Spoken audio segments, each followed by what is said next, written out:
Welcome to Oilers Nation Every Day with your hosts, Tyler and Liam. Detroit Red Wings, more like Detroit Red Asses after they get the belt tonight. Woo! Let's get into it with the lead. Chance to get belt miss back on track for the Edmonton Oilers tonight. We had one period of belt miss last game. One period. It showed its head. Yeah? It said, let me know the spirit is still alive. Yeah, they know what time of year it was belt miss on both fronts. We were getting the belt, and then we delivered the belt. Yeah. And then we just farted in overtime. Yeah, we did the thing in the third period where it's like, call the cops, but not for me. It's like, I like the comeback, plus 1,100. I'm like, I'm feeling it. I like that too. Oh. And how good were you feeling 3 minutes in? Should have cashed out after the third.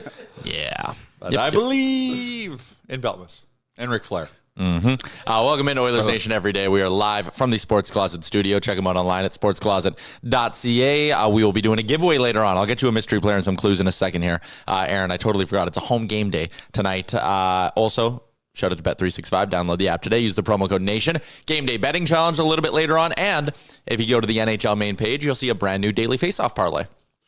I'm out of the survivor pool. On dailyfaceoff.com? I just lost last week. Oh, it's down to like a handful. Yeah, right now.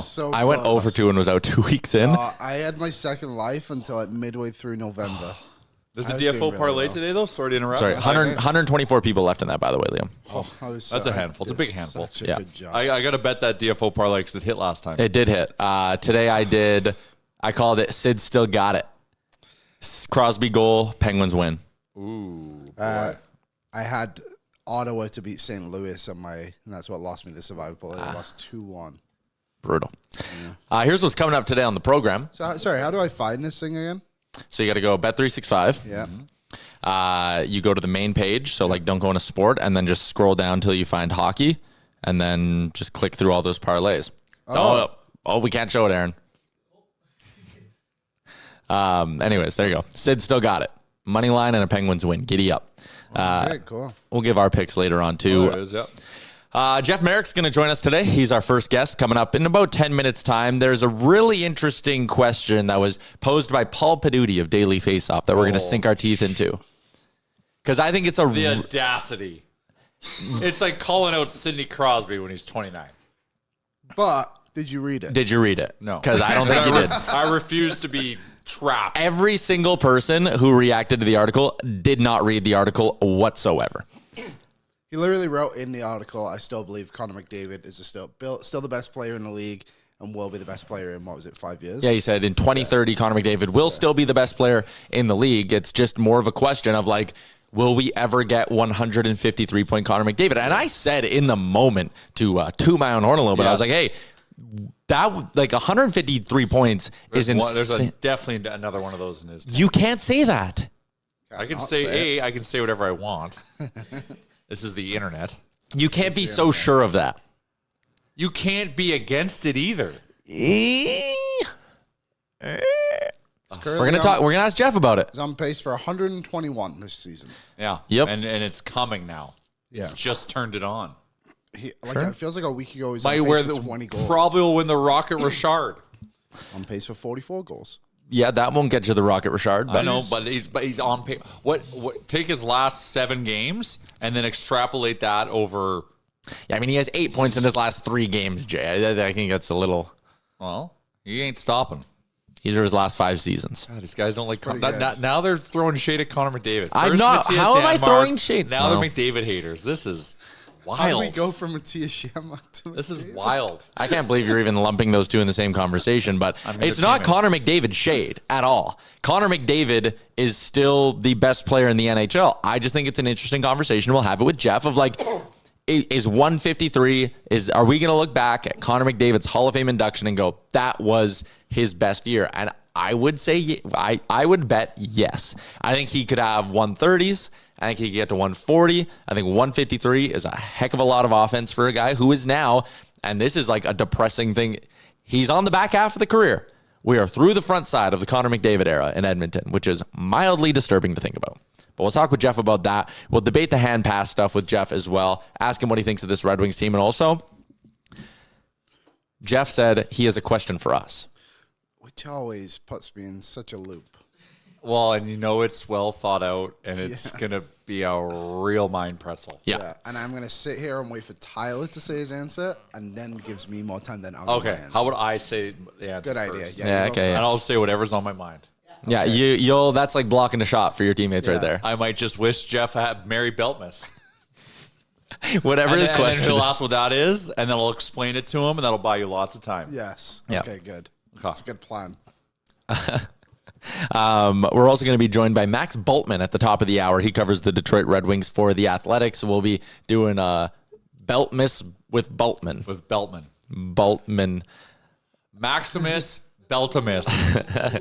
We, no spoilers, but we recorded our Family Feud episode yesterday. Yeah, we cannot even hint at a spoiler. And I will say this. This is a show you will not want to miss. You have to watch until the end. Oh, man. Yeah. It's unbelievable. I can't even say anything, but Yeah, I we can't had say anything. so much fun doing it. It was so good. I had so much fun doing it, and man, was there an ending. I can say. Yeah, I can say that. There was an Amazing. ending. It got me thinking on multiple fronts. There was an ending.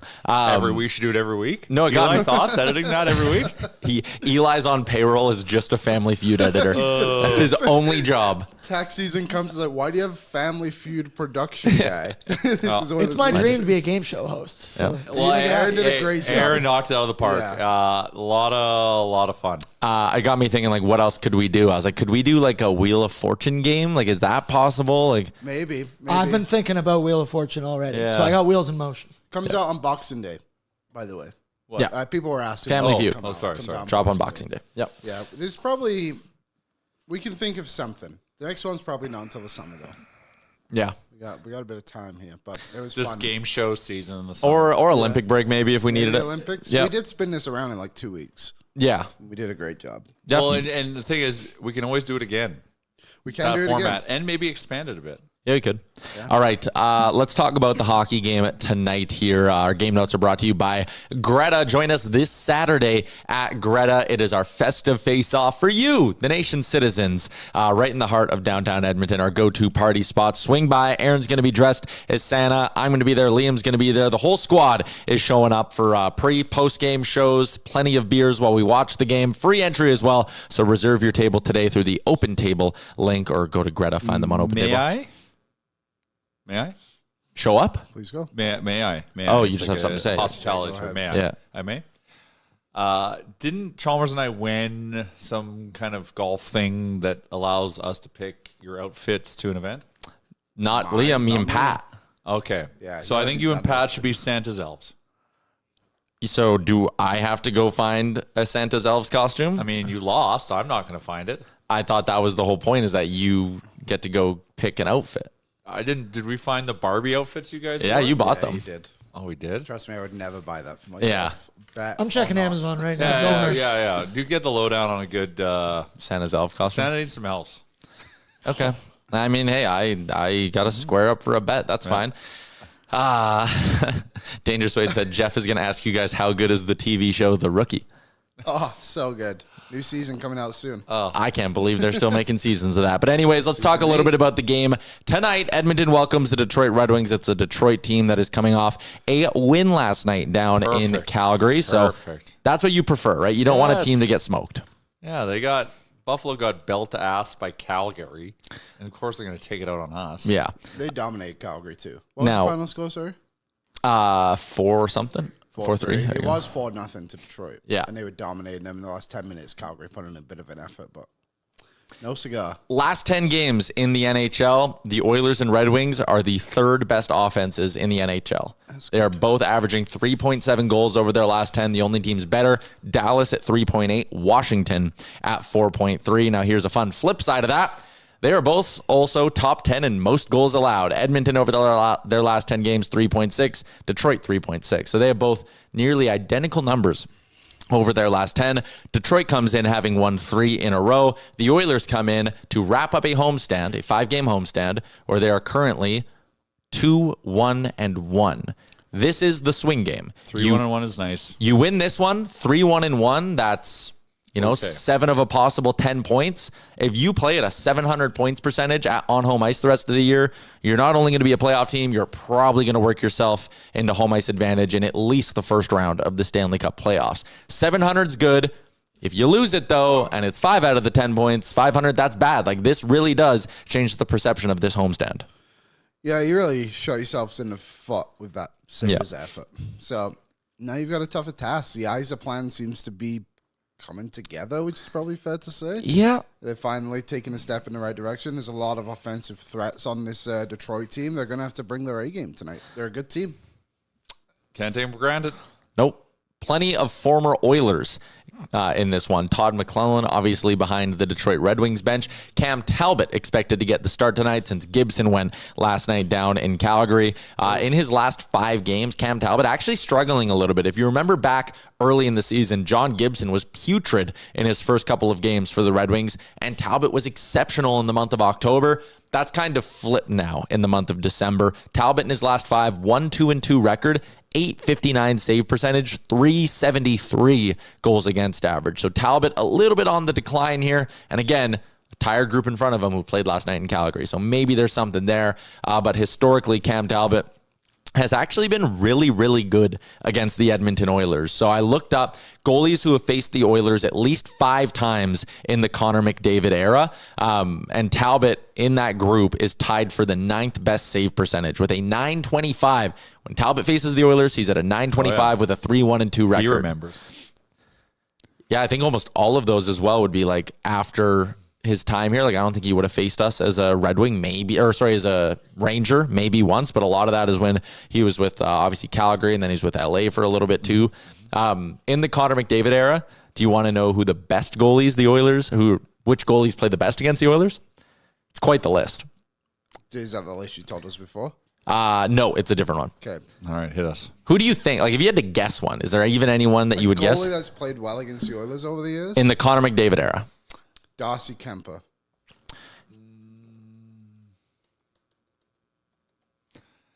Hilariously enough, I want to say Jack Campbell.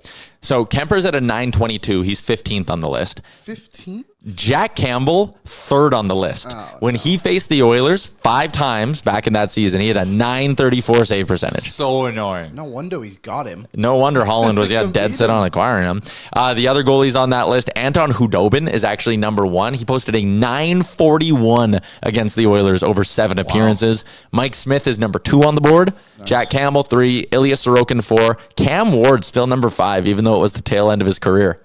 That's something. Wow. Robin Leonard. This one's funny. Snake farmer. Michael Hutchinson is number 7 on the board. Michael Hutchinson. But he only started 2 games. He just racked up a bunch of relief appearances when we would like chase Connor Hellebuck from a game.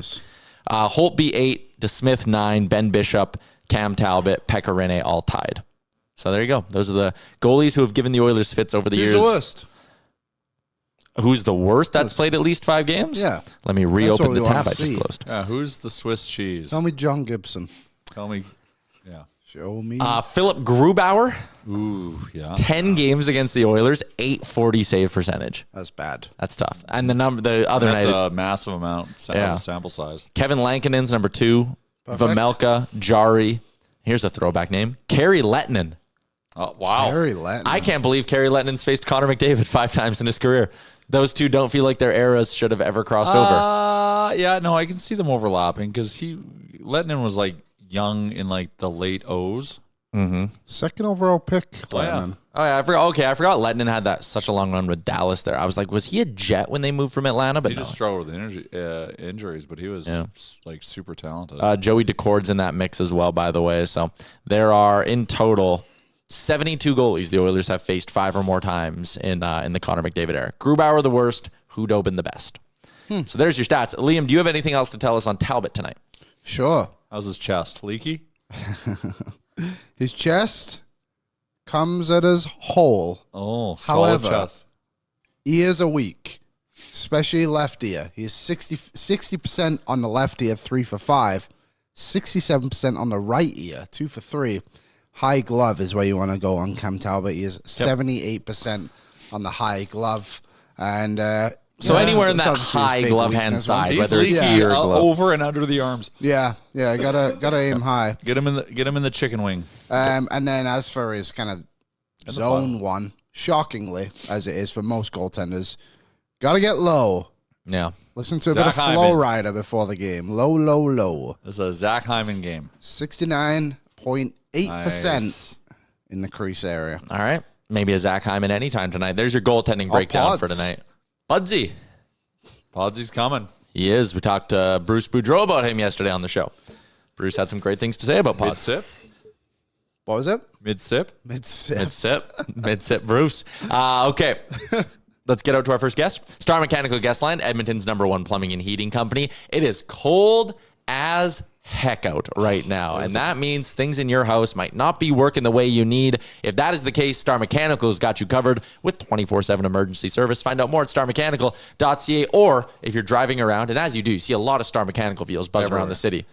Just flag them down. Yeah. Just Follow be me. like, Follow follow me me home. Come here. Come on. Anyway, shout out to Star Mechanical. Shout out to Jeff Marek from The Sheet joining us as he does every week. And Jeff, you said you had a question for us. Yes. I've got a couple of questions, and thanks for having me here today, gentlemen. So I was having a conversation with someone this morning. As you know, I just had Greg Wyshynski on the program, and his latest at ESPN.com. He's doing a sort of trade board, various different tiers. Everybody's sort of getting to that point now where it's like, okay, we have a good idea of what's under every single team's hood here. So we're seeing a lot of names. And the one thing that I brought up with Greg is I would add something to his list and just about any other list that we see out there right now. And it's not a player, it's a draft pick. And it's the Oilers' first-round draft pick in 2027. Here's what I submit to you guys. You guys are a lot closer to it than I am. If you were the Edmonton Oilers, and I'll use a couple of names here, would you rather use that first-round draft pick to acquire Tristan Jarry with retention, or Alex Tuck on a pure rental? Easy one for me. Go on, then. Tuck. It's Tuck all day for me. I don't have, even if it's 50% retained, I am still of the belief that Pittsburgh's going to want to get rid of Tristan Jarry at some point because they have a lot of young goalies, and I don't know if they want anything other than I think they want a Shilovs, Murashov, Shilovs, Blomqvist next year. I think and maybe I'm totally out to lunch, but I think you are doing Pittsburgh the favor getting them out of that Jarry contract, so I'm not giving up a first round pick for it. I'm with you. And you still might be able to sign him. Yeah, you might be able to. Maybe. Wife's from Kelowna or somewhere in BC. I think Jarry. I think I would go with Jarry because I think Skinner and Jarry can be pretty good duo. I think Jarry has found his game again. I think he's back to what he was a few years ago. And I think it's the Oilers' #1 weakness. So why would you not address your #1 weakness? You're only as strong as your weakest part. Is that the saying or something like that? Yep, something pretty much. Yeah, pretty close. There's no perfect team. Every team has flaws. And here's and this sort of dovetails into what my next question is. Like after this, Tyler, I will surrender trying to host your show, and I will turn the recreation back to you. So here's why I don't disagree with you about Alex Tuck. I would be that one over Tristan Jarry too. Here's the question though, and I would imagine this would be a question that Stan Bowman and the Oilers brass would be looking at right now too. Considering in the playoffs, we saw it most recently last year with the Florida Panthers. Top six is wash, and sometimes, quite often, it comes down to who's got the strongest third line that wins the Stanley Cup. Do you guys think it's possible for the Oilers to construct a third line, like a Stanley Cup quality third line, without removing Ryan Nugent-Hopkins from Connor McDavid and Zach Hyman? Yes. I think you could keep the top six the way you are looking at it right now. McDavid, Nuge, Hyman, Draisaitl, Podkolzin, Savoy. You're good. And then you have a third line that is Roslovic, Henrique, and Alex Tuck.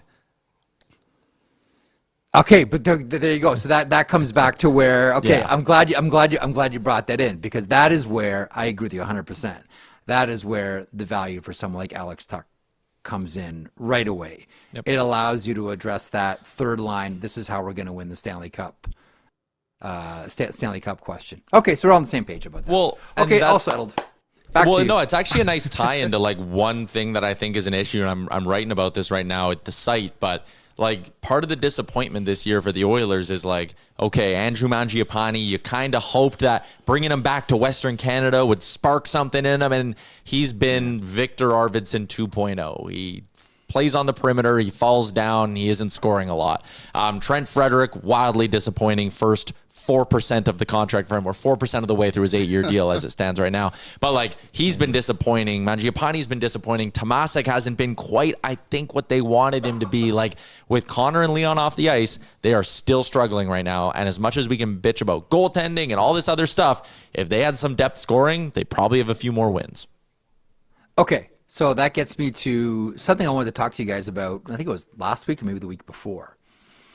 When you look at the history of elite level, so maybe Steve Yzerman's the best example of this. And I think about this with Connor McDavid to a lesser extent because he's already kind of this guy, Leon Draisaitl. I'm firmly of the belief that given the skills that Connor McDavid has, if he wanted to, could you not see Connor McDavid, I know right away, no, that's going to be like, man, you're eating space cake. Stop it, Marek. But could you not see, like, if Connor McDavid woke up one day and said, I want to be a speedier version of Patrice Bergeron, that he could do it? Like, he has those skills. Yep. He has that within him, that if he decided to be like, I'm going to be Barkov, but with better feet, he could do it. Like, what's the one thing that we've seen a lot out of Connor McDavid this year? Well, at times frustration, but two, like, we've seen a lot of solo rushes from Connor McDavid as he just tries to, like, damn it, we're scoring a goal, and it's just like Connor starts galloping, right? If McDavid just decided, much like Yzerman one at a time, like, you know what? I'm going to be the best two-way player in the game. He can do it. And the example that I'll give in the NHL right now, that's what Jack Eichel's done. Mm-hmm. As much as you look around and say, like, okay, the bottom six this and bottom six that, we need guys to do these types of things. If not that he's got to play it like, but if he brought more of that into his game, he can. Could that be a possible solution here for what ails the Edmonton Oilers? Is it safe to say his offensive production will go down? Yes. What percentage? That's Jay, you're right. That's the big question, right? How much do you want to sacrifice? But I look at, and I even look at Leon Draisaitl, right? Let's say, like, if both Leon and Connor decided, like, that's it, okay? This is on our backs, guys. We're changing our game. Probably more so Connor than Leon, because Leon's already like a sneaky, sulky guy. We need to play more defensively or think that way or reorient ourselves. And the San Jose Sharks come to town. If McDavid and Draisaitl are thinking that way, I'm sorry, Macklin Celebrini's not getting a shot on net. And the Chicago Blackhawks come to town, I'm sorry, Connor Bedard's not getting a shot on net. If they wanted to make that sacrifice. And what this comes back to is the idea of, I'll do anything to win the Stanley Cup. We hear a lot of players say that. And we hear a lot of people going, I'll do anything. But it always seems like I'll do anything as long as it's on my terms. I'm going to do it playing the same way. I'm going to do it with all of my buddies. Like, at some point, you have to say, okay, if you're willing to say, I'll do anything to win the Stanley Cup, and then you turn around and say, you need to play more like Patrice Bergeron. What's the reaction? So where I come on, like, Yzerman won his first cup. I think Brendan Shanahan led the team in scoring. He won his third cup with Dominik Hasek being prime Dominik Hasek.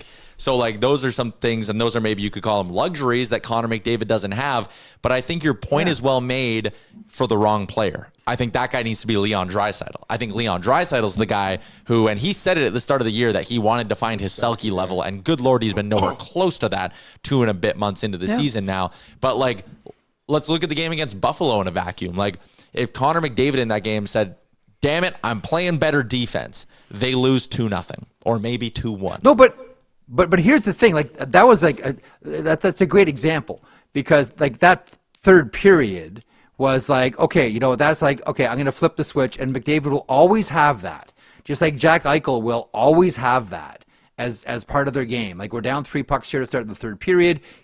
Here we go. we're abandoning defense because we need to manufacture goals. It's always going to be there for Connor McDavid.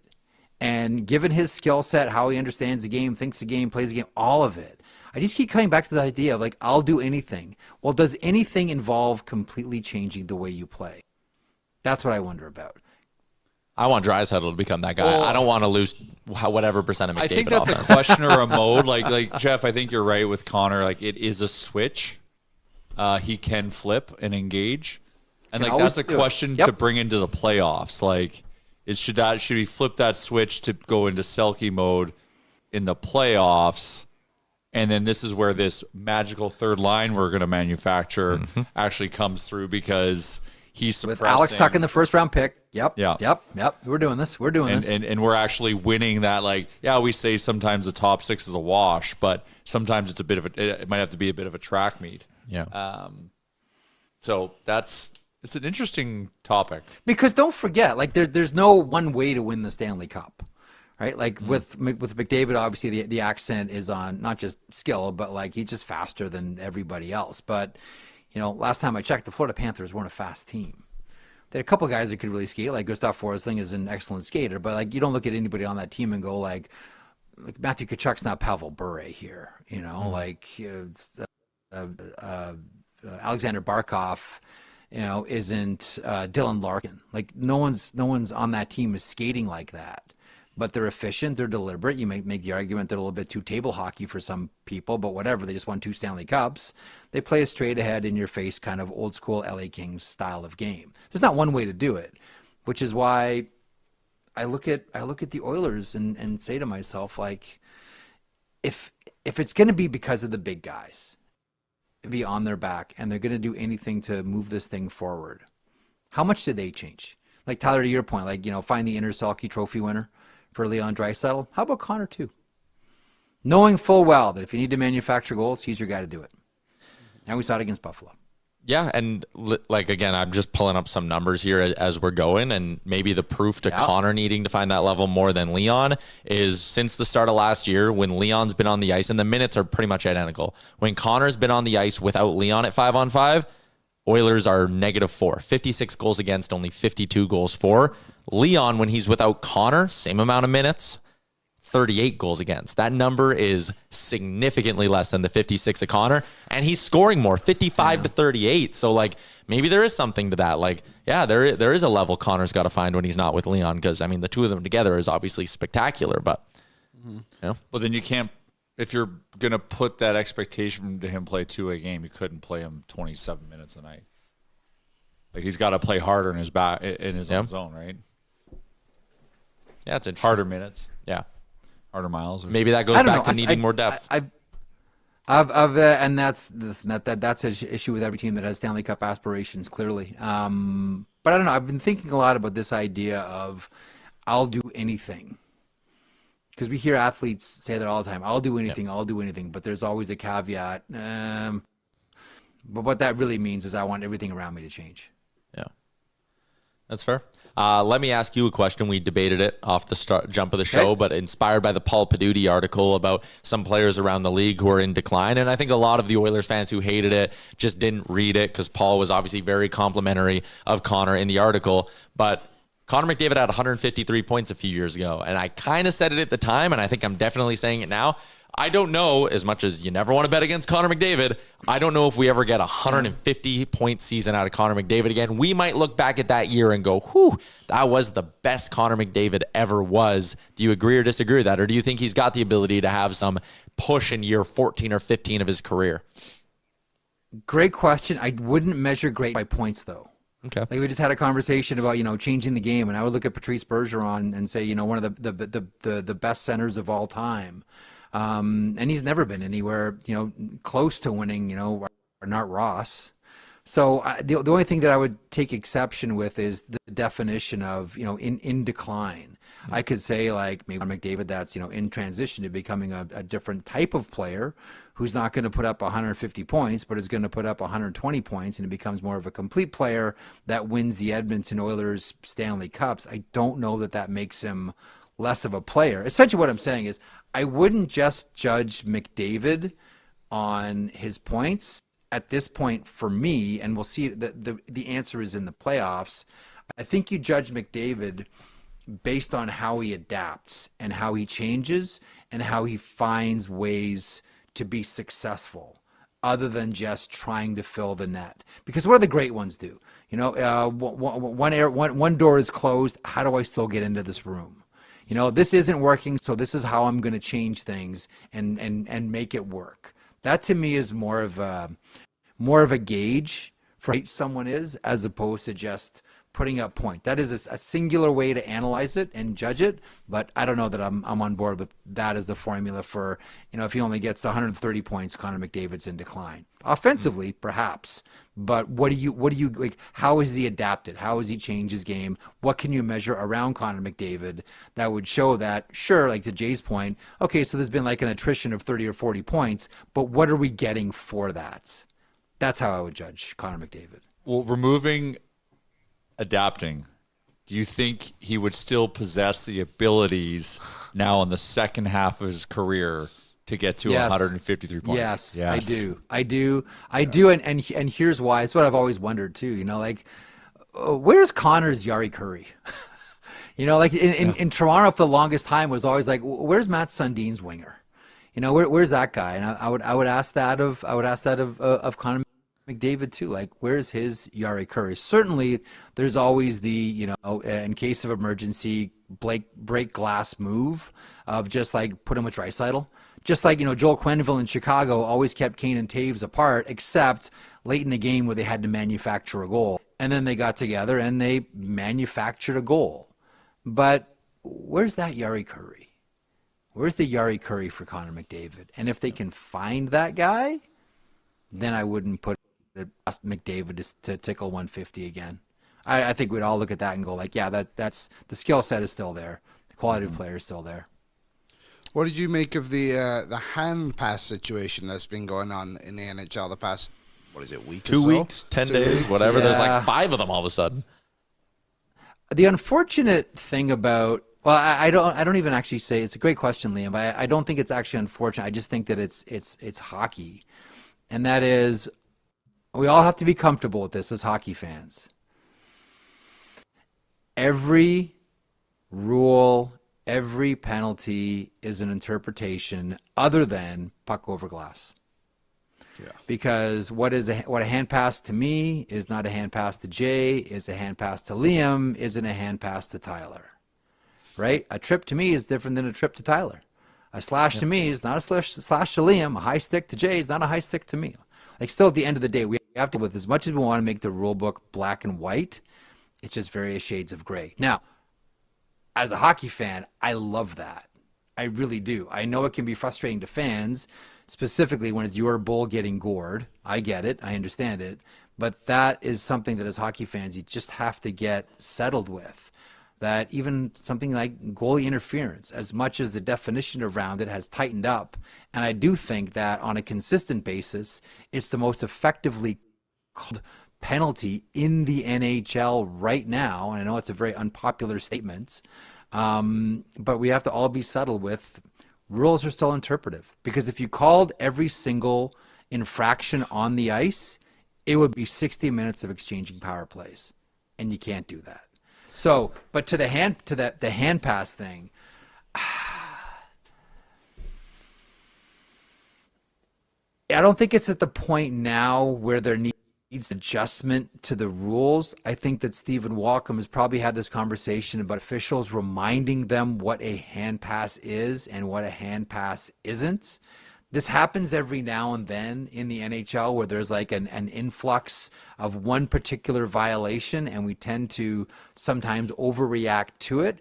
Remember a few years ago when it was all about slashes on the wrist and everybody coming through the neutral zone? It was like, Johnny Gaudreau just got his wrist broken and this guy just got a bone broken in his hand because everybody was getting chopped. And it was just like, it was just a stretch of like 2 months where, for whatever reason, guys were getting chopped in the hands through the neutral zone. And we treated it like it was Matt Duchene goes offside. We need to have a new rule and blah, blah, blah. We need to go longer cuffed gloves and blah, blah, blah, blah, blah. I think right now this is more coincidence than anything else. I think at the next managers meeting, it'll probably get brought up. I think Stephen Walkom's probably addressed his officials about it. I think the hand pass has probably, Liam, been the star of a couple of videos that have been sent out by Stephen Walkom to various officials. But to me, it's not a trend yet. Maybe if we're still having this conversation a month and a half from now, we can probably look at like, okay, this really needs to be tightened up, kind of like goalie interference. And you have like snappy cliches, like if you're in the blue, it's on you, and go in the blue and your liability goes sky high. Really good question. It seems like it's an epidemic right now, but we've seen things come and go like this in the NHL. I think more than anything right now, we're just going through a spot where it seems to be attention is on, hand passes, and Marchand kicked it off because there were two very distinct and contradictory calls for both those things. So maybe now we're just looking for it more. I don't know. Yeah. I know we're keeping you long, but there's just one more point I want to make because I think it's so funny that like offsides, we will watch an offside review. It'll come down to a razor's edge and it's like, okay, it's offside. Aaron, roll the McDavid goal from the other day. Matthias Ekholm is 5 feet behind the red line. Zach Hyman loses this race by a stride. That is icing, and I felt for Lindy Ruff after the game, and he talked about it. But like this, the fact we'll review an offside for being an inch offside and a guy who blatantly ices the puck at the start of the period, and it immediately leads to an Edmonton Oilers goal, can't be reviewed. I love you. I've been saying this, Tyler, since the beginning of offside reviews. It's so dumb. We will go pixel. Like it's how many times have you guys heard it's a game of inches? It's not a game of inches now. Now it's a game of pixels. We will Zapruder every zone entry, every single zone entry, and go through it in minute, tiny little details. I see guys dumping in the puck from behind center all the time. Free pass. Free pass, no problem. Yep, that's all. It's all good. Yeah, that's fine. It's the same thing. The puck is getting into the zone. It's an entry, but it always gets a free pass. Bless you for bringing it up. I'm with you 1,000,000%. I'm embarked. Again, this is only if we want it to be consistent. If you want to go pixel by pixel for blue line offside, let's talk about center ice dump-ins. Otherwise, can we just go back to the spirit of what offsides were? Like the spirit of offside was close enough is good enough. Keep him honest on his own entry.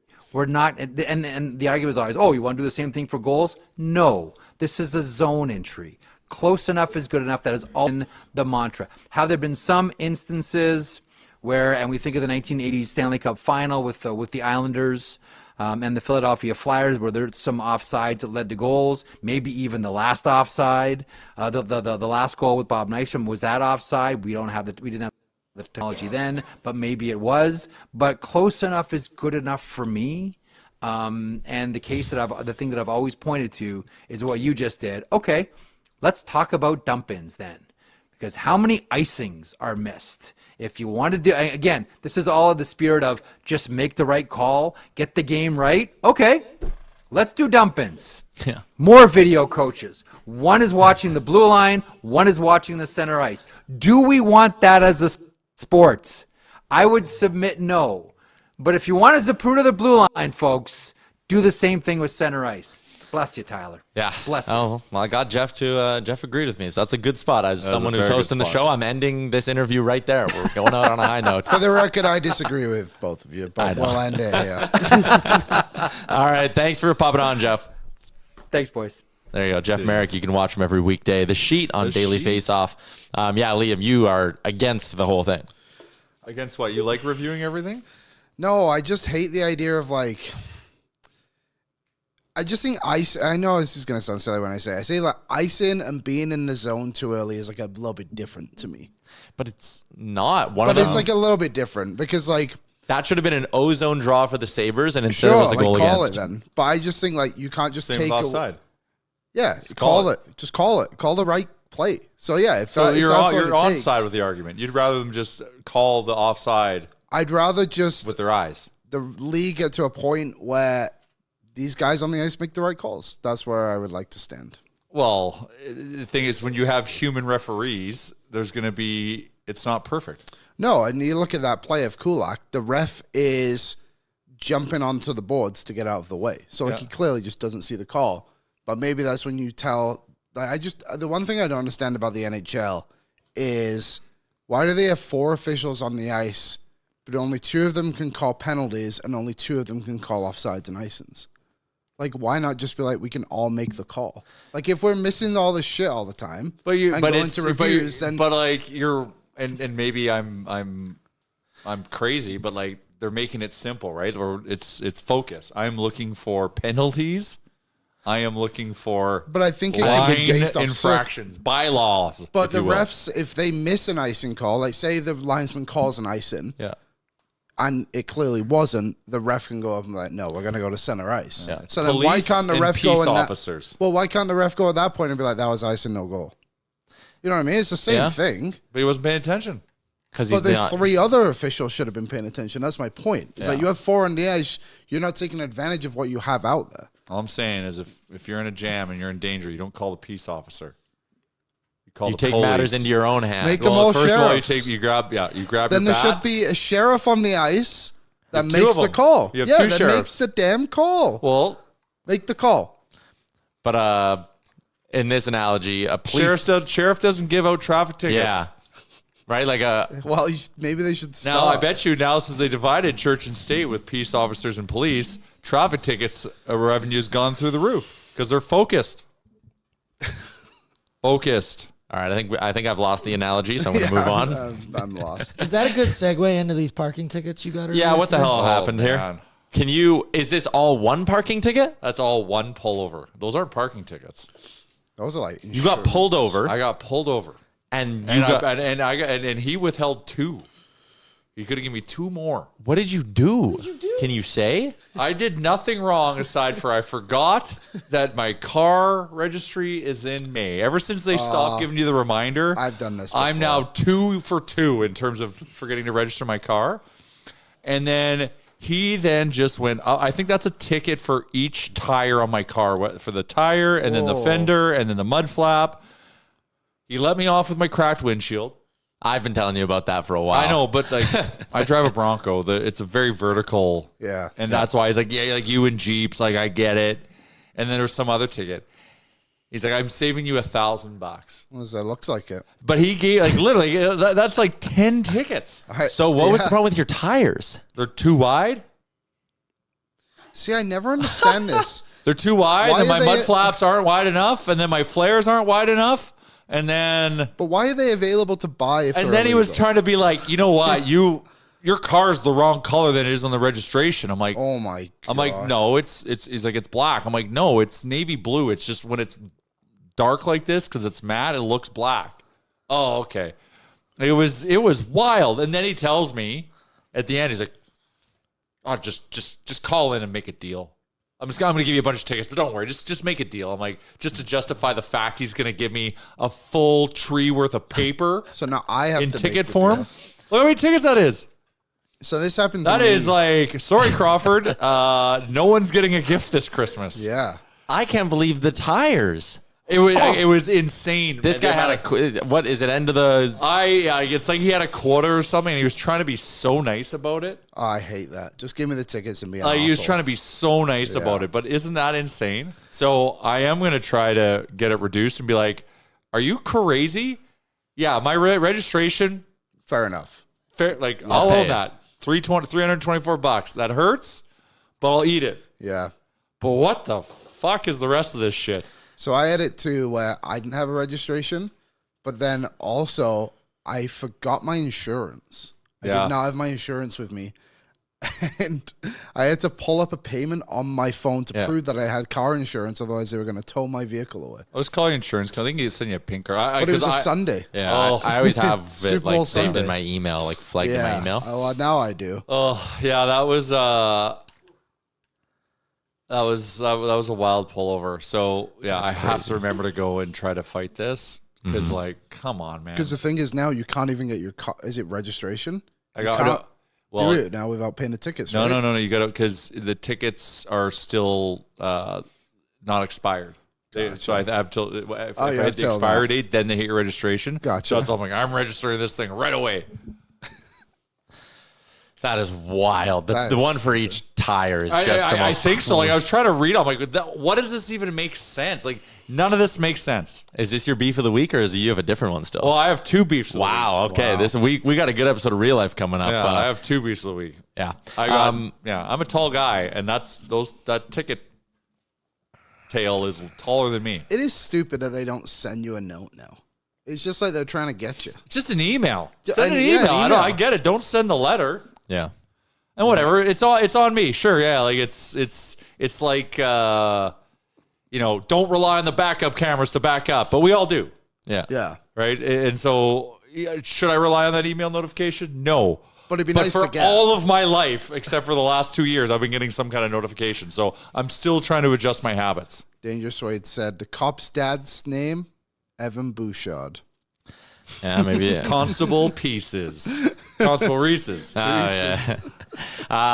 Okay, let's get to our Bet365 Game Day betting challenge. It's brought to you by Guess Who? Bet365. Download the app today. Use the promo code NATION. Whatever the moment, it's never ordinary at Bet365. What's the over-under? How many of those tickets can I get squashed? Maybe Bet365. What, Get hot on over-under 3.5. Under. You only get 3 of Oh, those sorry. squashed? I'm saying you'll end up with under 3. So I guess How many over. total did he give you? Oh, I think I have 10. That's crazy. I'll take the over. I'll take the Also, over. too, like I'm gonna He said make a deal. I'm gonna put my Lionel Hutz suit on and why I'm is there going in. Why are they so big? You know what Yeah, I mean? now they're massive. Like they're Yeah. huge. They don't have to handwrite them now, so that saves them. But like Yeah. when he gave them to me, like, he made it seem I was getting like 2 tickets. Okay. And then I took the paper and put them. So I'm like, wait a minute, I'm like those are all tickets. It's a book. Jesus. That is wild. All right, Game Day betting challenge. We are all coming off L's. Yeah, I came close because Yeah. I just needed Draisaitl to get a point in overtime. The Oilers would have won, but I obviously did not happen. He just made a mistake and Buffalo won. So we're all down again. Yep. Yeah, we are. So let's see if we can get this back on track tonight. I'm going Connor McDavid 4 shots. Leon Draisaitl 3 shots. Connor's hit this number in 3 straight. He's actually crushed it in 3 straight. Leon's hit this in 4 of his last 5. Oilers team total over 2.5. Again, You don't think they're gonna win? I think they're going to win, but for the sake of the challenge, I just wanted to check down a little bit here. Over 2.5 goals. Talbot's been weak as of late. Red Wings bleeding goals against. There you go. Liam. McDavid shots over Simple. 3.5 plus 140. He's crushed this in his last 3 games. He's shooting the pill. I think he's like 7, 5, and 5 or something like that. So that's pretty good. So I'll take this one. Going back to my old ways. I'm just trying to find a way right now. I'm taking a regulation win to juice it up. I feel like Leon wants to show that he is the ultimate German in the game. Leon goal. And then McDavid 2 points. That just seems to be hitting like clockwork right now. All right. There you go. Jay going plus 400. Regulation win. Leon goal. Connor 2 points. Giddy up. Shout out to our friends at Bet365.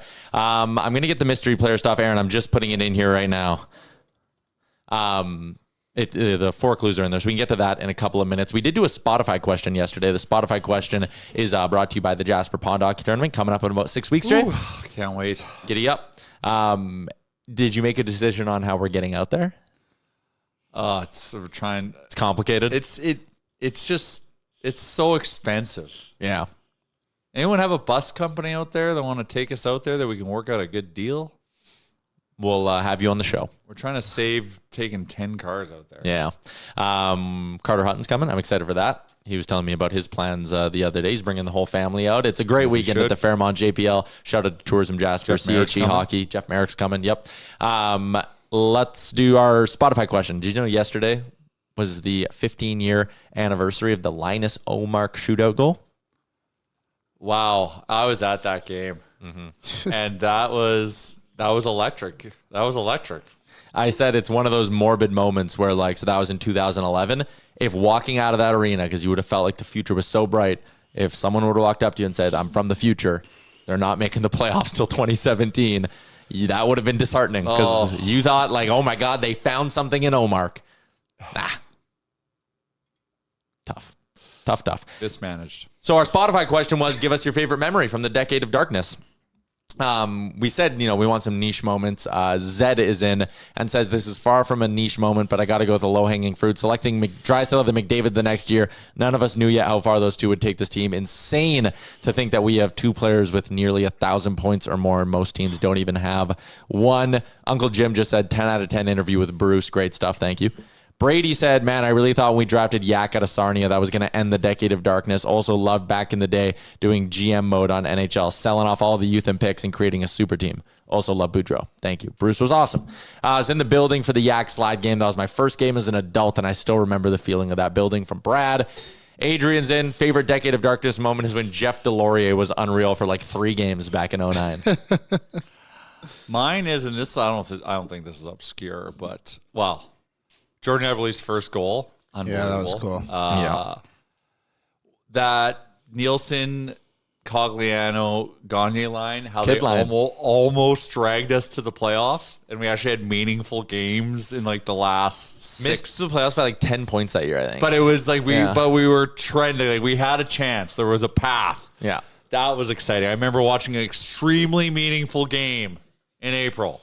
I remember, I think there was a game against Calgary that year where I remember, because how old would I have been? Like, whatever, 14, 15. I remember going with my mom and, like, listening to the pregame show on Ched and being like, this is a playoff-like game. And I think they lost, like, 3-0. Like, there's the 8-point night. Yeah. Like, obviously, there's that. There's... I was at the game where Yakupov and Schultz both scored their first goals for the Oilers. Oof. And they got absolutely smoked by San Jose. I think they were down 5-1 after the first period or something like that. They did not win. Matthew Guerin, when he was unbeatable in the shootout. Could do the splits. Oh, you remember when they would call up Yandany every now and then throughout the season? And he was always so good. That was special. Do we have a couple more to get through, Aaron? Okay. Jesse, this is the one we're on. Least favorite memory. Garrett Sparks on that god-awful Leafs team shut us out. Favorite memory, Taylor Hall natural hat trick against Vancouver in 2012 or 2013. Chandler's in. My favorite decade of darkest memory was catching the Oilers on a family trip to Disneyland where Timo Hartikainen scored twice in a 2-1 win at the very end of Nuge's rookie year, and I almost got in a fight with a Ducks fan calling him an idiot because he didn't understand hockey. I remember that. I got one. This is... I had traveled in the decade of darkness to watch Oilers games, and they never won. They never won. Stunner. We would do bus trips to Calgary. They wouldn't win. I would just travel myself to go watch, and they would never win. And I was down in Calgary finally, and I'm wearing my Nuge jersey, and Ferentz is our captain, and Nuge scores. We win, and during that game, for reasons unknown, Andrew Ferentz proceeds to beat the living shit out of Lee Stepniak and just started a lawnmower on him. And I was there for all of it, and it meant a lot because I'm like, we won. And then I actually got to go to Singapore Sam's after to celebrate as opposed to eat my feelings. Yeah. Just have some. It was amazing. Soup. 2 more to get to real quick here. Cream team. Oh, Craig said Taylor Hall and Jordan Eberle's apartment tour was hilarious. Yes. Cream Team, who definitely just made this account, if we're going with the name Cream Team. 69. I remember the Linus Omar goal. I went to the game with a girl I was trying to date and have fun with. She went crazy a few years later. Okay, thanks. You probably overshared here, actually. Yeah, get out of here, Chase. Those are 2 terrible comments, so there you go. Wrapping up Spotify on a low point. Good job, guys. Our question today, there is a rumor going around online that apparently Fanatics and the NHL next year are going to do like some form of like a City Connect kind of jersey in the NHL. And the rumor is that the Oilers could have a black third jersey next year. Thumbs up or thumbs down on the Oilers potentially Need to see it. having a black jersey? If it looks, I'm not opposed to it. Need to see it. They ever had a black jersey? They had those practice ones that were. Yeah, they never had a. They did like the dark navy, like that all dark navy orange. Like that'd be the closest thing to black, even though not black. I don't know if I don't. To me, it doesn't make any sense with who the Oilers are or ever have been. Black doesn't make sense. Oil is black. Yeah, they'll call them like the oil slick and then a jerseys. big like something to do with a nice bold orange drop. Yeah. I think I'm in. All right. I like black jerseys. I'm in if it looks good. Yeah, they could easily fuck it up. They could. Like so like make it good, and I'm in. Oh, Gaz is out. We'll maybe do a fresh poll. 78% of you said Tuck over Jari at 50% retained if you're moving the first round pick. Hundy percent. I think Tuck's obviously better than Jari, and I obviously said Jari. But can you get another goalie without using a first round pick, where you could get another forward without using it? Like who? There's enough teams with 3 goalies. I think Hudson and I talked about this yesterday. Can you get them as good as Jari? I guess that's the question, isn't it? And then the thing would be like, what's the gap between the goalie you could get in Jari and what you're giving up to them in Jari, right? Yeah, like the gap between here you Tuck's go. obviously good, but what if you could get? It's a bad example, but I'll say it. And just because you keep bringing up third line guys, what if Mason Marchman became available, like 50% retained as his third round pick? No. So if you had Jari, like Marchman, it would be $2 million. And I love Brian Marchment. R.I.P. I love Brian Marchment. But his son is a rat pussy. And I can't handle that. And that I think could be bad for culture. Because look how he embarrassed his team when we played them. That's fair. Right? Like that, he does that. And you don't want that. And then didn't come to Edmonton. Yeah, didn't come to Edmonton. Can I give another name instead of Tuck? Yeah, and then we got to get to our mystery player. What if it's Jared McCann? Because people keep talking about this Ekholm Jr. guy. He's $5 million. He has a 10-team no trade list. But he's a forward. So he is a forward. Yeah, sorry, they're just saying that's the kind of player they want someone with a bit of turn. Another big swing, yeah. Yeah. I wonder if it could be him. Okay, we got to do our mystery player for Sports Closet, $25 GC up for grabs. We got 4 clues today. If you don't know how to play, I'm going to give you clues. If you think you got the player, guess in the YouTube chat. First 3 people to get it right, they go into the prize wheel. We spin it. Someone wins $25 to the Sports Closet. So let's kick things off here. They played for both Detroit and Edmonton, a Red Wing and an Oiler. Sean Hawkoff. Clue number 1, I'm a Swedish goalie. Damn. Who played, I got it. Who played parts of 3 seasons in Detroit and just 1 in Edmonton. I got it. Got it. Okay. What do you want me to say? You want to say it? No, you can't say it yet. Don't say it yet. Clue number 2, I played more games with Bakersfield than the Oilers. Got it. Wow, you guys are both. Maybe I thought this would be like a deep poll, but you guys were fast on it. Not Petrie, Brian. Not Petrie, he's a goalie. Not Tommy Salo. All right, damn, you guys are good. Backed up Cam Talbot when I was an Oiler. 2 people already got it. I got it. 3 got it. Rusty, Kyle, and Zach. Finally, it got it on the first clue. His nickname was the Monster? It was. Really? Yeah, I remember when he came over from Sweden and signed with the Did Leafs. he do the full 360 with us in the crease? Like the back goal or his back was facing the play? Was that with us? I don't remember. I don't He was known for that. Yeah. Special player. I remember when we got him from the Leafs, it was like, this is the goalie. This is the guy. Okay, Ty, who are the names? Zach, Kyle, and Ryan, I thought you said. Rusty. Oh, sorry, Ryan. Tried. The reckless optimist? Yeah, Rusty, the reckless Hey, optimist. Rusty. Well, also, Rusty started the comments today saying he has a personal best in his lifting. So shout out to Rusty. I lost the comment. Rusty. Don't know the number, but you did good. All right. Let's see if it's Rusty's day. Here we go. You guessed Jonas Gustafsson, the monster. Aaron, spin that wheel. Is it Rusty's day? Rusty. Rusty. Rusty. What a day. What a day, Rusty. See what happens when you're optimistic? Yeah. Yeah, Rusty's going to be on cloud 9 for the rest of the day. Well done, Rusty. Congrats. You got a gift card to the Sports Closet. Email me, Tyler@Oilersnation.com. And obviously, I'll know it's you because I know you're Rusty.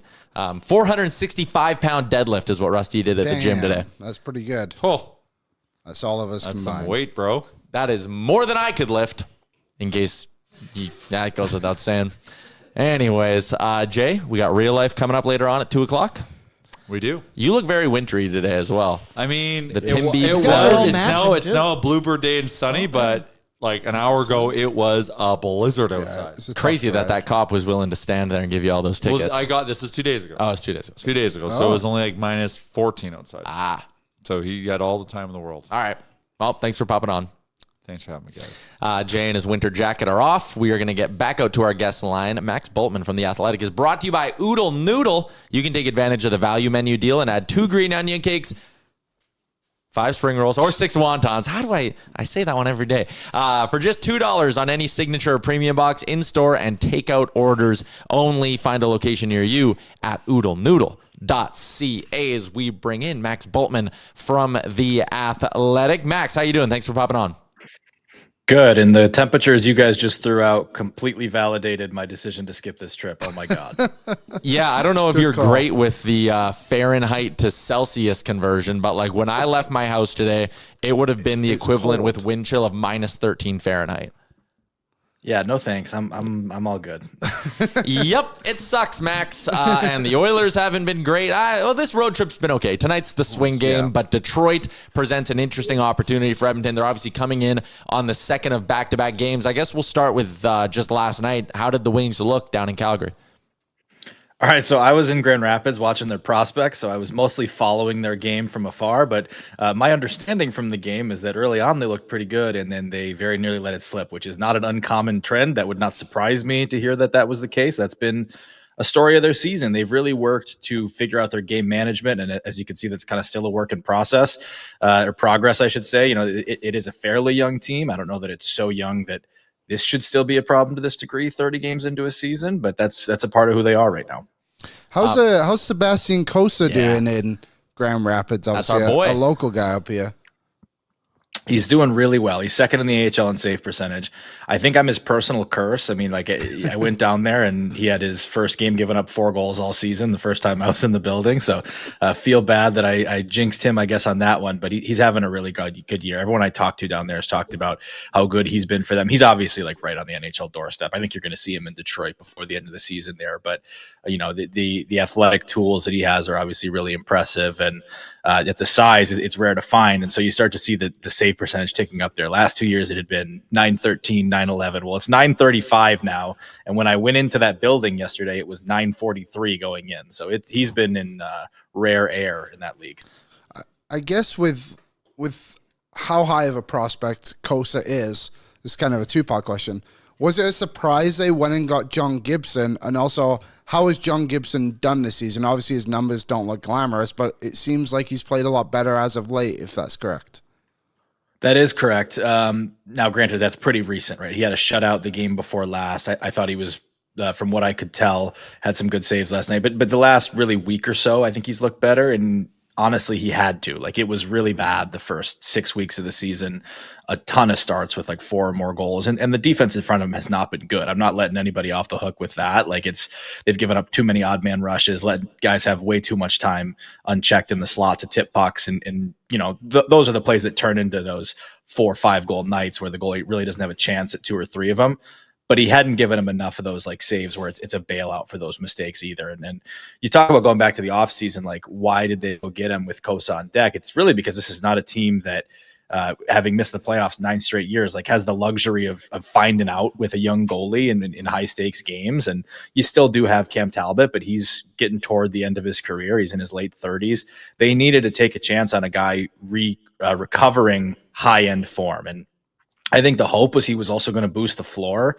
That hasn't happened, at least, you know, to date. But I think through the last week or so, you're starting to see more of a signs of what they hoped that would look like. It's not always going to be a shutout, but if he can just give them games, even like last night, where he's stopping 30 pucks, that's usually what they're going to need. I mean, it's not going to be a savior situation in that regard, right? It's not a Connor Hellebuck. He's not one of those inner circle 9-10 goalies who steal you game after game. But I think he can be better than what he had been the first 6 weeks and over the last week or so he has.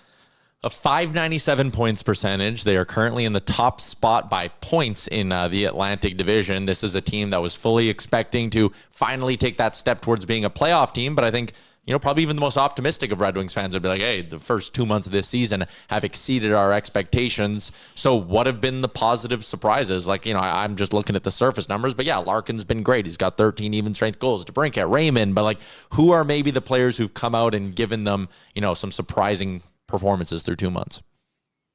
I do think it still starts with a lot of the guys you mentioned. Like, they are still a team that depends heavily on getting big time performances from their big time players. The best example is Moritz Seider, who's taken a step from being a clear number 1 defenseman to now probably one of the 10 best defensemen in the NHL. I mean, he's the total package now. He's always been a really good defender, able to drive play, able to take tough matchups. You look at what he's doing now. He's tilting the ice, power play. I mean, I don't think the offense has ever been seen as his like calling card.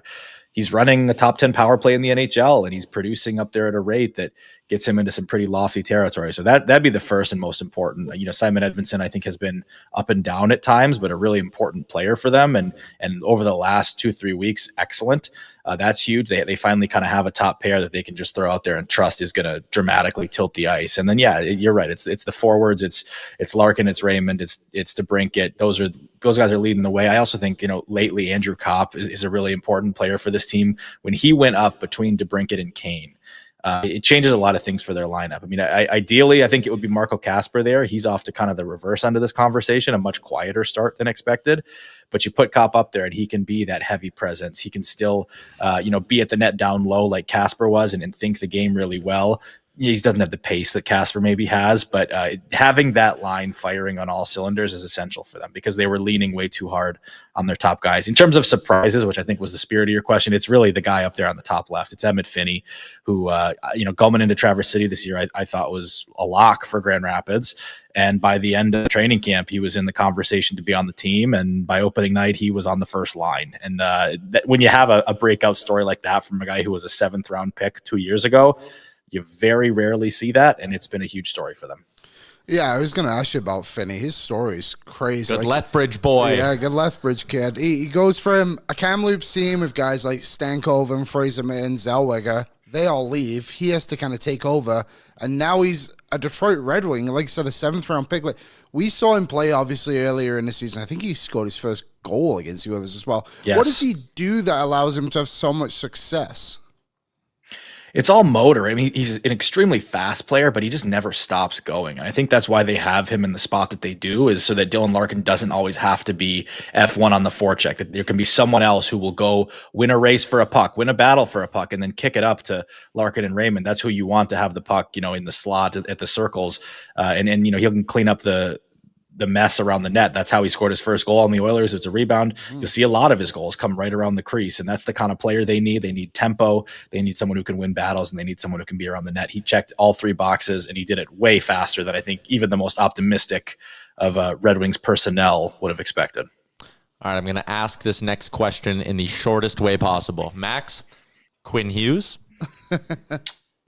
Quinn Hughes. I'll answer it in the shortest way possible. What do you make of the whole talk? Like, I mean, obviously there's the Detroit there's the New Jersey connection. Everyone kind of pointed to that as like a real obvious. If Vancouver pulls the trigger, New Jersey's number 1 in line. But I think the talk has kind of shifted to like, not so fast. Like this fit, his connections to Michigan, where Detroit's at with the Yzer plan and all that stuff. Like the idea of them making an all-in move like that makes a ton of sense. It does, for all the reasons you said, right? I mean, New Jersey has his brothers. Michigan has his, is kind of the family home. He's got the connections to Dylan Larkin. And I think that the on-ice fit is really key there too, right? If he was to go to New Jersey, he maybe taking power play 1 away from his brother, right? Luke, not Jack. So that's another factor here. And granted, it's not Moritz Seider's done great on Detroit's power play, but it is Quinn Hughes, right? So it's the on-ice fit there, I think, is still very good. And I think it's just in the window of where Detroit is. You look at what Seider has become at age 24. You look at where Larkin is toward the end of his prime. He's 29. I think he can keep this up for a few more years, but it's not going to keep up forever.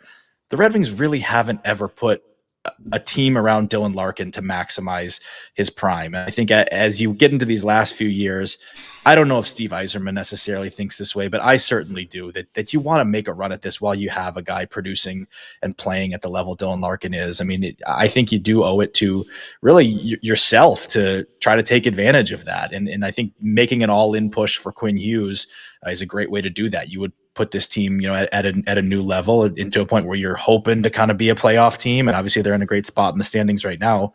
I don't think anyone can say they're definitely a playoff team right now. You bring in Quinn Hughes, that conversation starts to change. Yeah, it'll be fascinating. I just think with the amount of talk we've heard in the last month, and even talking to some insiders, the ones we have on our show, it's like a month ago, I think everyone was kind of on the 5-10% chance Vancouver trades him. I think we're getting to a point here where as the days go on and there's more shit in the media and Hughes gets asked about it more and the Canucks continue to suck, I think we're trending way closer to 50-50 that he legitimately gets moved in season here. And again, it makes sense that Detroit would be in the mix. You got one more? How have Detroit been on the second of back-to-backs? The Oilers obviously just played Buffalo the other day and somehow lost to the Buffalo Sabres. But have they been able to bounce back after a game the night before? It's a good question. I'm looking that up as we speak. So they had one at the end of October. They lost the first half, and then they lost even worse the second half. They had one in the end of November. They lost the second half in a shootout. And that might have been their last one. So they haven't had many of them. 0-2 in them, I guess, if that does anything for you, but it's a small sample, so I don't know. I mean, here's what it is for me. Like, if you want to get into kind of the matchup side of it, Detroit beat them in Detroit, I think, because Detroit controlled the matchup, right? And Dylan Larkin played, I think, the best game of his career in that game, but he's always played well against Connor McDavid because he's content to try to lock down McDavid and keep him kind of disengaged from the action. And if offense comes, great. That's the mentality he takes into that matchup. And it worked for him. He also, I think, tied his career high in scoring that night, basically as a product of just doing everything the right way. When it's in Edmonton, that flips. Chris Knobloch can keep Dylan Larkin off Connor McDavid to a pretty high degree. And the Red Wings are not a team. They have some guys who can match up, but not in the same way Larkin can. He can go stride for stride with McDavid, right? And so, yeah, you could try to put JT Compher on him, right? Marco Casper on him, and they're going to play hard against him. I think it just tilts the matchup in Edmonton's favor. So I think that really benefits the Oilers having home ice tonight. And I just double-checked from that last game. Connor McDavid and Leon Draisaitl played 17 of their 5-on-5 minutes together. And, I mean, McDavid only played 1949 at 5-on-5. And what you'll see tonight, Connor and Leon separated, and like you said, Max, that'll create a matchup nightmare, I think, for Detroit in this one, because you can really only have Mo Seider out there against one of them. You can really only have Dylan Larkin out there against one of them, and I think that is a big swing in this one. Before we let you go, I asked you about the big Quinn Hughes trade. As a proud Toronto Blue Jays fan, if the Tigers trade Tarek Skubal to the Dodgers, I'm going to freak the fuck out. So whatever pull you have in Detroit, make sure that shit doesn't happen. I'll join you, buddy. We can go on that one together. Appreciate your time, Max. Thanks for popping on. Absolutely. Anytime, man. There you go. Max Bultman. You can read his work at The Athletic. Find him on Twitter, _Bultman. If the Dodgers get Skubal, give me the lockout next year. I'm out. Is that actually a conversation? That depends who you ask. I'm asking you. I think it is like a little bit of a conversation that, like, if he's going into his walk year, right? So I think the lockout complicates things, or a pending potential lockout, whatever you want to say, complicates things a little bit. But I'd be pretty upset if the Dodgers landed Tarek Skubal and they just had like 5 Cy Young caliber starters. So their rotation would be Skubal, Yamamoto, Ohtani, Snell, and Glasnow. Yeah. And you missed Sasaki. I was going to say they also have Sasaki. Who I guess will just be that closer. Oh, no, they just signed Edwin Diaz, the best closer in baseball. So they will run a 6-man. Maybe they have to trade one of these stars in that deal, no? I don't know. But if Detroit wouldn't be willing to pay Skubal what he needs to get paid, are they going to be like, sure, we'll take the $320 million on Sasaki's contract or whatever it is? I guess. Anyways, on that note, we'll keep talking a little bit about the Oilers game, but let's do a quick what's trending. What's trending, Liam? A few things. On the topic of jerseys, our YouTube poll, by the way, would you be okay with an all-black jersey? 56% said I'm in. 17% said I'm out. 28% said meh.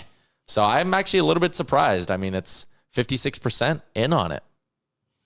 I think it's a bit more just reading the chat as it was going. A bit of a vocal minority was against it, I suppose. Sounds like Twitter.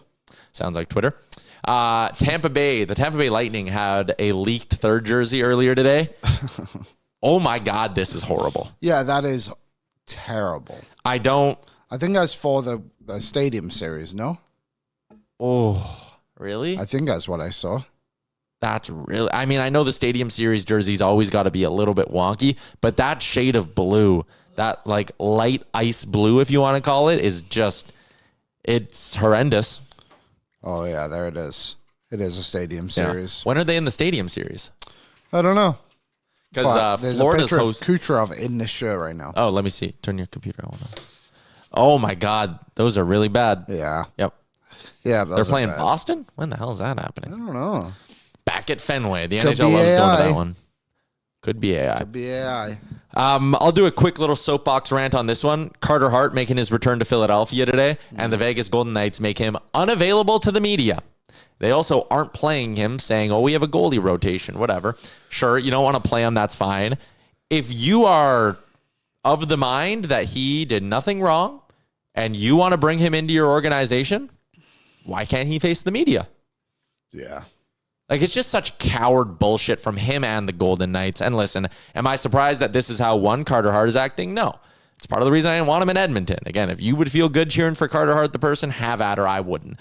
And number two, of course the Golden Knights do it this way, right? The most conniving, sneaky, like, oh, he doesn't need to face you guys, the media. Same organization that revoked Mark Lazarus' credential for asking about the Hockey Canada situation, which they were clearly going to act on. So coward shit from the Golden Knights wanted to call it.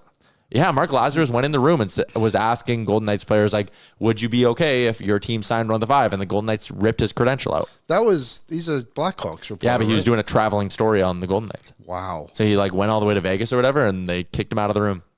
Took away his credential for the game. Oh, that's kind of BS. Yeah. Yeah, you should be able to. I mean, it's a huge Again, right, story. like, if you want to do it, should be able to. The players should be able to answer it. And if the player doesn't want to answer it, I mean, I think that's also fair enough. They shouldn't have to.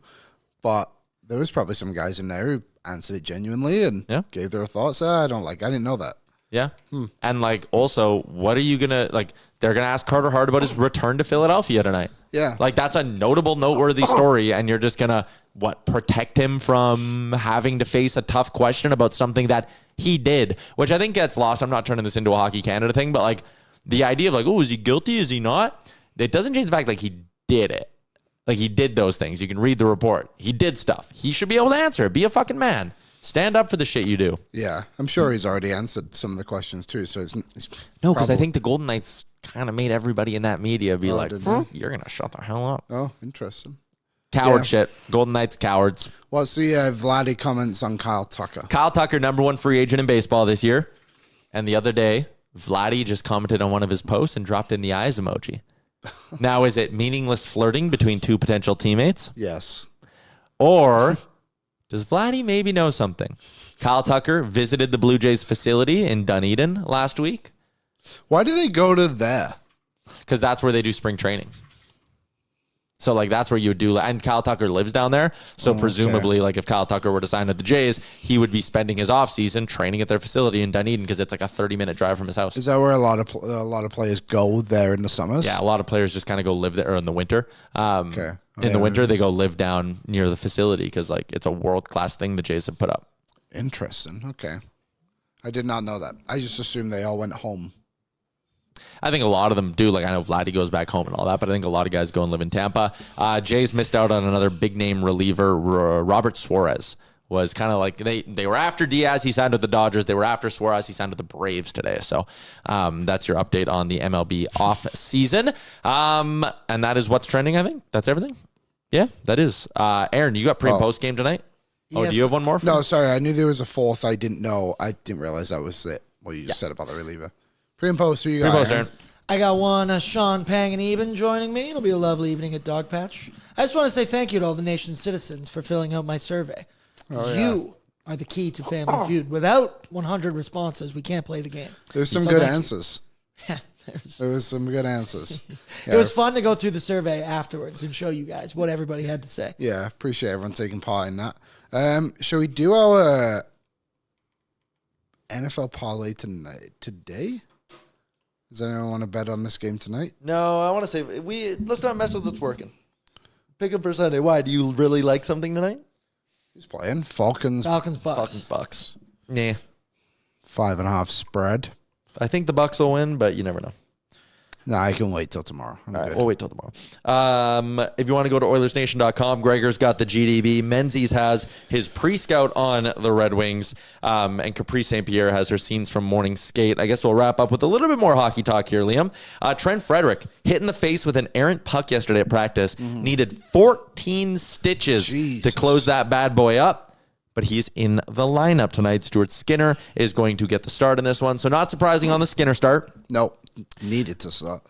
Trent Frederick, 14 stitches, is going to play, which means the Oilers are going with an identical lineup to what they had against Buffalo. McDavid with Nugent Hyman, Draisaitl with Podkolzin and Savoy, Henrique with Mangiapane and Janmark, Lazar with Tomashek and Trent Frederick. Still no Connor Clattenburg, obviously. Ekholm with Bouchard, Nurse with Regula, Kulak with Emberson, and just something to keep an eye on.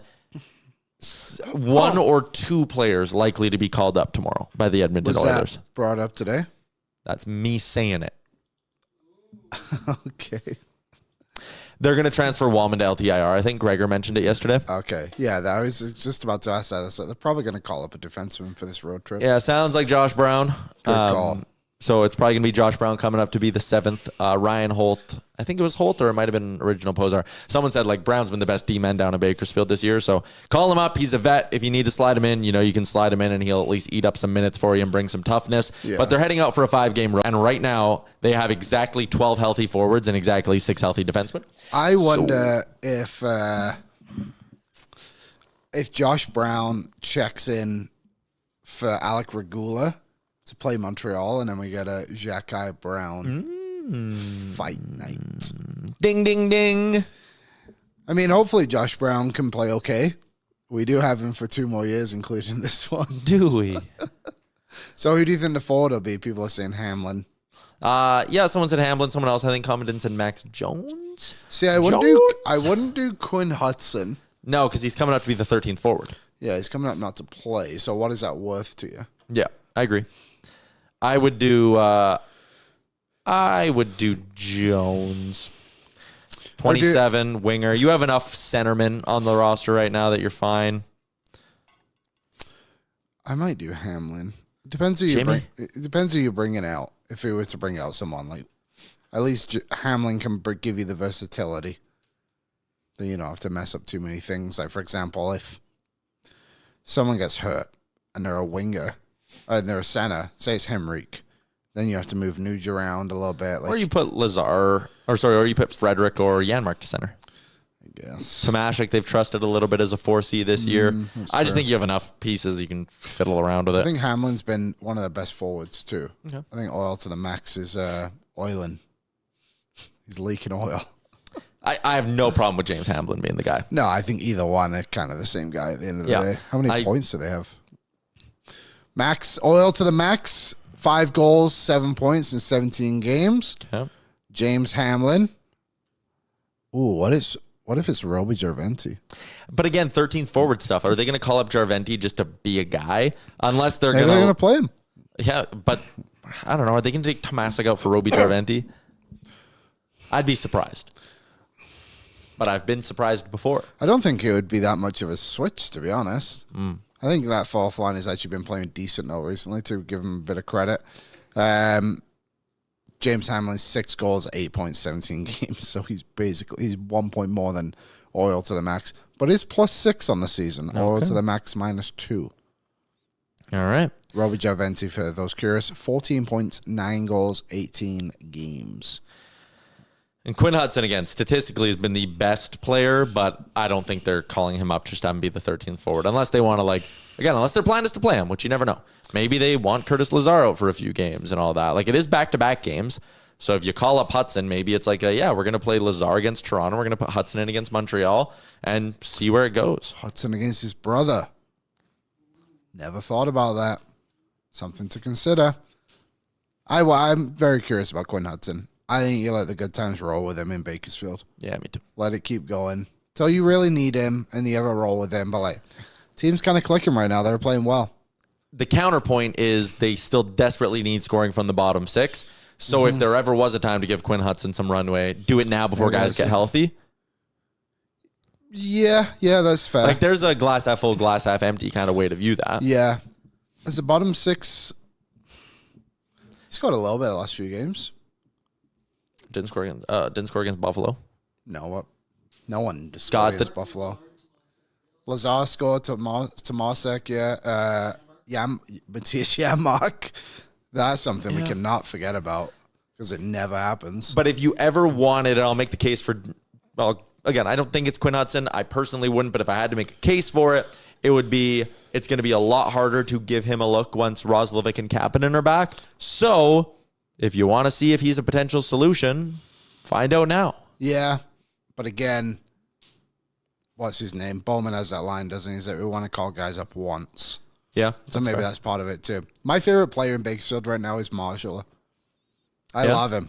He's just so athletic is one way I want to put him, just the way he is. I really like him. I don't know. I don't think he'll play on the Oilers this year.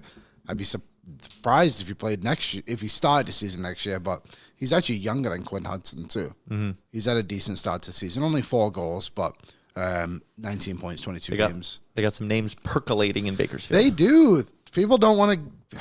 You're big on this so many times. But they have guys. They have a few guys. We've gone through, I think, what do we agree on? Like 8 and 9 players, something like that. A couple of them we just jammed into on, like the goalies, for example. Like, I think one of them will play in the NHL.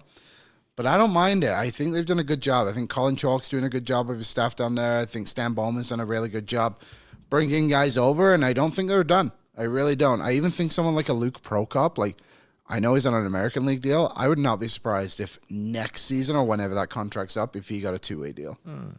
He's decent. He's a decent player, and he's still only what, 23, 24 as I pull this up? 23. Turns 24 in May. That's surprising. Yeah, he's decent. He's not by no means any offensive specialist. He has 5 points this season, but he can shut down some guys. He's done a decent job becoming a bit of a nothing prospect to making himself a little bit of something. New organization. I'm a fan. All right. New episode of Real Life dropping later today. Aaron's got Sean, Pang, and Eben pre and post game starting at 6 o'clock, and then right after the final buzzer. 7 o'clock puck drop tonight, or just after 7 o'clock between the Oilers and the Red Wings. What are you doing tonight for the game? Parking it on your couch? I got to do a little bit of Christmas shopping before the game, so I'm hoping to get that done, and I'll get home and, watch it. And I might, if you're out of the South Soccer Center tonight, you might catch me in the third period watching the game too. Yeah, I'm not playing. I don't play men's league anymore. Too aggressive. You just do co-ed? Yeah. You want to watch Andrew tonight? Yeah. I hate some of the stories you tell me of your hockey stuff and my buddies tell me. It's just, men's league is so dumb across every sport. Oh, dude. It's so stupid.